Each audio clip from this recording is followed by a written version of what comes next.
pagi, salam sejahtera bagi kita semua. Perkenalkan teman-teman semuanya, nama saya Muhammad Syafiq Al-Ghifari. Saya berasal dari Universitas Sumatera Utara, Fakultas Pertanian, jurusan Peternakan, dengan NIM 2403060008. Pada kesempatan kali ini, saya akan membuat video tentang wawancara dengan para peternak yang ada di lingkungan sekitar, yaitu dengan menanyakan mereka beberapa pertanyaan. Adapun pertanyaan-pertanyaan itu mengenai fungsi 4P manajemen dalam peternakan. Apa saja sih yang menjadi fungsi 4P dalam manajemen? Yang pertama adalah fungsi perencanaan. Para peternak harus merencanakan bagaimana peternakan mereka itu bisa berhasil dengan baik. Yang kedua, fungsi pengorganisasian. Para peternak harus mengorganisasikan bagaimana peternakan mereka itu berjalan. Yang ketiga, fungsi pengimplementasian. Para peternak harus memastikan bahwa rencana mereka yang telah mereka buat harus berhasil dengan efektif. Dan yang terakhir adalah fungsi pengawasan. Fungsi pengawasan berfungsi untuk mengawasi peternakan para peternak itu, untuk seperti mengawasi pakannya, kesehatannya, dan lain-lain. A few moments later. Yang dari pembukaan video ini, mari kita simak isi video berikut. Teman-teman semuanya, saya sudah bersama dengan peternaknya, yaitu Bapak Madam Saidi. Kalau boleh tahu, ini di mana ya, Pak, alamatnya? Jalan Gunung Bendara 6. Oh, begitu ya, Pak. Baiklah, tanpa lama-lama lagi saya akan bertanya tentang fungsi 4P dalam manajemen. Sebelum itu, Pak, kalau boleh tahu, apa sih alasan Bapak memilih untuk memelihara ternak ayam kampung, Pak? Saya beternak ayam kampung ini lebih cenderungnya karena pemasarannya mudah dan pemeliharaannya lebih sederhana.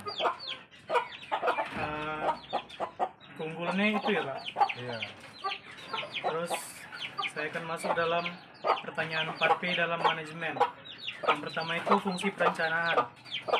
Nah, saya ingin bertanya, Pak, dalam memelihara ternak Bapak, bagaimana Bapak merencanakan kebutuhan pakan, obat-obatan, dan fasilitas lainnya untuk memelihara ayam ternak Bapak? Kalau masalah pakan ternak, kita sesuaikan dengan tingkat umur.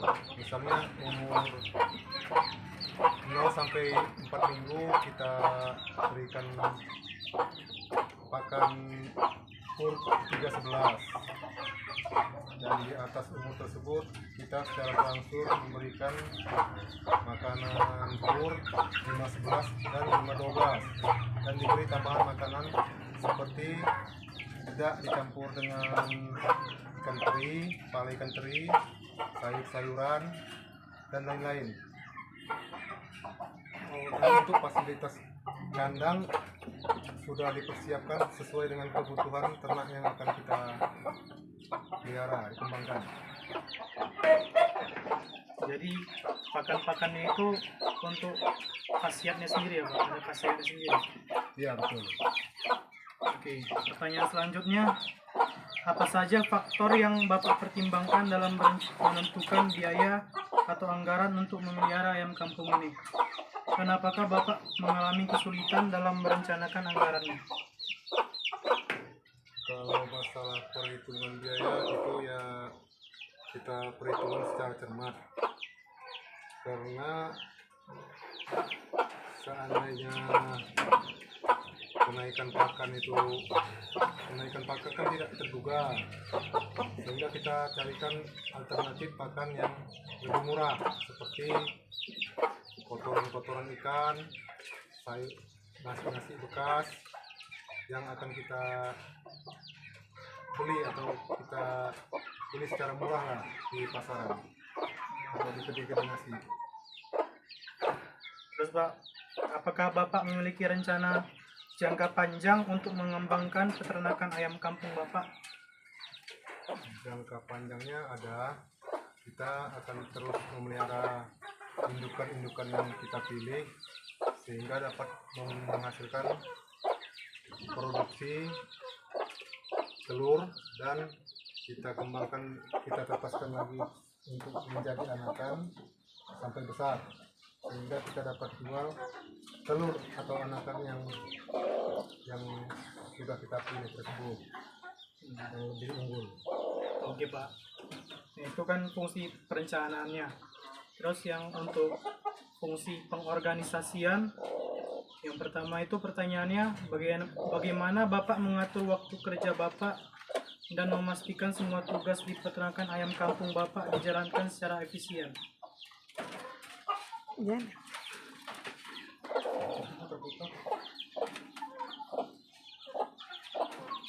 Waktu yang saya siapkan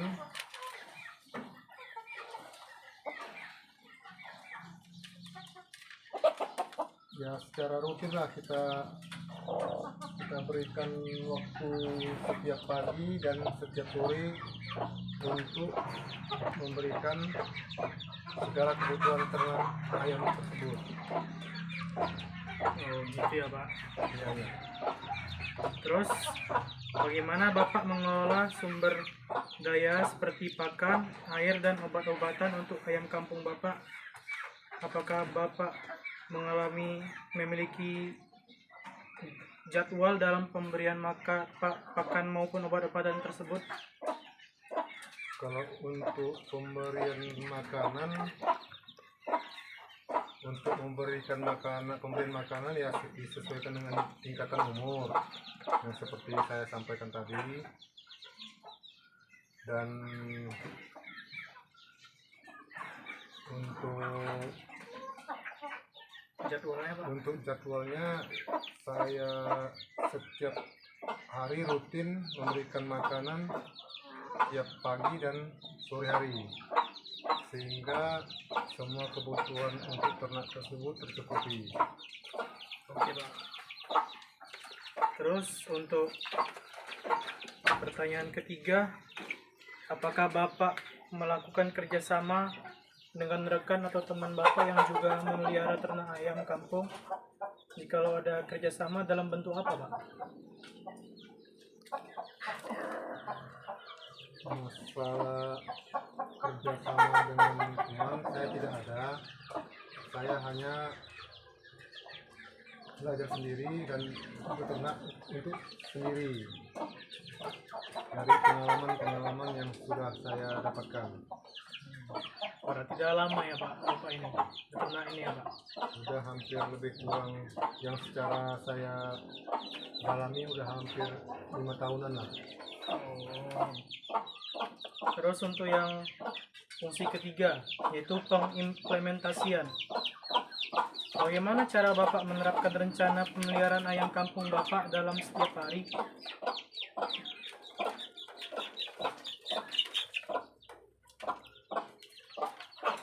Pengimplementasian saya memberikan pakan, minum, dan obat-obatan secara teratur setiap pagi dan sore. Masalah untuk obat-obatan saya berikan untuk anak ayam yang baru menetas, akan saya berikan obat vaksin tetes berupa tetes, dan apabila lebih dari umur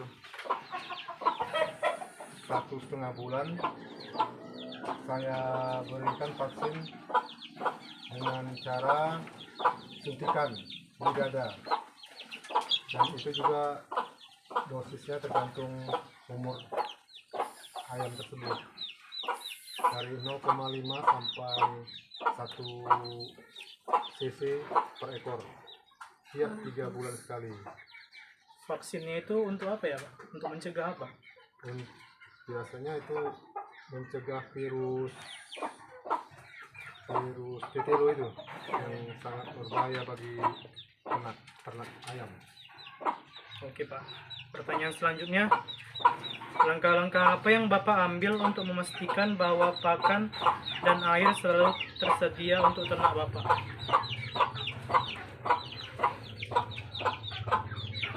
Kalau untuk pakan, kita selalu siapkan, jangan sampai ada kekurangan. Dan untuk minumannya kita akan periksa setiap harinya, karena juga tempat minum yang transparan, sehingga seandainya ada kekurangan air atau habis, kita akan selalu lupa, dan kita akan isi ulang lagi, sehingga air dan makanan terus tersedia untuk ayam tersebut. Oke. Terus, bagaimana Bapak melaksanakan program kesehatan dan vaksinasi ayam kampung Bapak agar kesehatan ternak Bapak terjaga? Kalau untuk vaksinasi itu dijadwalkan setiap 3 bulan sekali. Misalnya ayam netas sudah kita vaksin melalui tetes mata. Setelah berumur 3 bulan kita vaksin ulang lagi melalui suntikan lewat dada dengan dosis lebih kurang 0,75 cc per ekor, dan setiap 3 bulan kita ulangi dengan dosis yang kita tambah sampai batas 1 cc per ekor ayam, sampai dia, kalau pengalaman saya sampai dia 3 kali divaksin untuk virus itu, umur hidupnya sudah cukup. Baik Pak, seperti yang Bapak jelaskan tadi ya. Ya, untuk kebersihan kandang ya kita rutin membersihkannya dengan cara membersihkan kotoran-kotorannya, terutama untuk anak ayam yang sangat suka dengan penyakit, sehingga kita akan memerlukan ekstra perhatian untuk anakan ayam dibandingkan yang lebih besar. Oke Pak, itu kan untuk fungsi implementasian. Terus untuk fungsi pengawasan, pertanyaan yang pertama, bagaimana cara Bapak memantau kondisi kesehatan ayam kampung Bapak setiap harinya? Kalau untuk kondisi kesehatan, kita tiap pagi kita pantau, di mana apabila ayam tersebut sudah berkurang nafsu makannya, kita akan pisahkan ayam tersebut dari yang sehat, dan kita lihat gejalanya, dan lalu kita obati sesuai dengan gejala yang ditunjukkannya. Misalnya ada penyakit ngorok, ya kita pisahkan dari ayam yang ada khusus kandang di tempat ayam tersebut. Kita berikan, yang saya lakukan misalnya ngorok, kita beri tetrapor lebih kurang, kalau untuk yang dewasa 2 butir sore, 2 butir pagi lah, hingga 4 butir dia 1 hari itu sampai dia sembuh. Itu saja untuk saya. Apakah penyakit yang Bapak sebutkan tadi bisa menular bagi ayam-ayam yang lainnya Pak? Umumnya ayam yang disebabkan oleh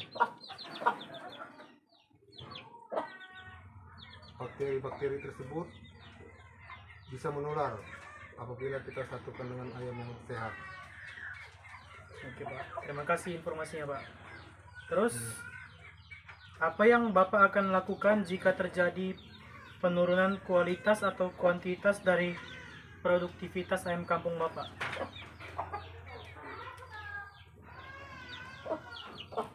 Dengan menjaga pakan, gizi, dan menjaga kebersihan kandang, sehingga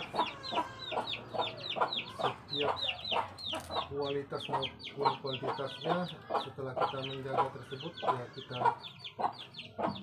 kemungkinan besar dapat kita jaga.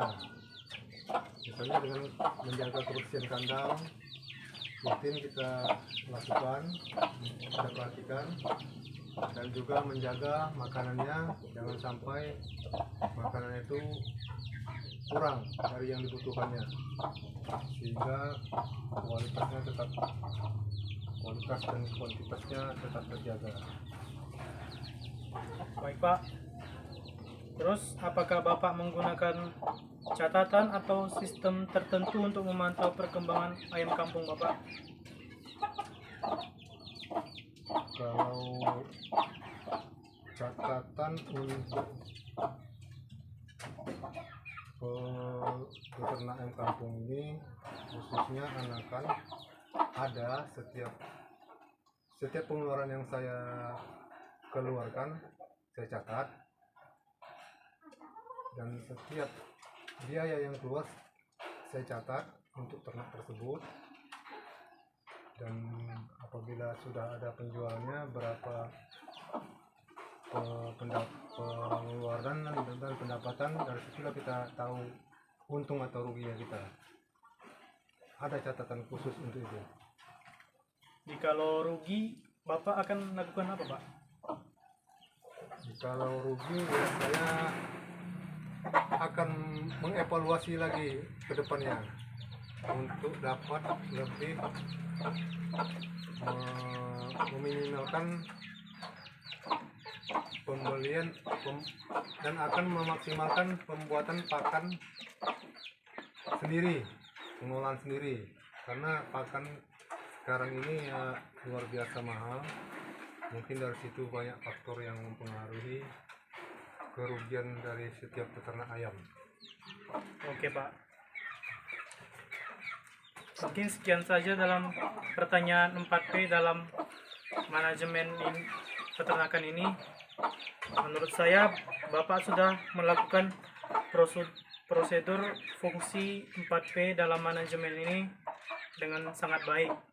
Saran saya sih tingkatkan lagi Pak produktivitas ayam kampungnya Pak. Iya. Jadi sekian ya Pak. Terima kasih banyak ya Pak informasinya Pak. Ya, sama-sama. Sekian videonya teman-teman. Wassalamualaikum warahmatullahi wabarakatuh.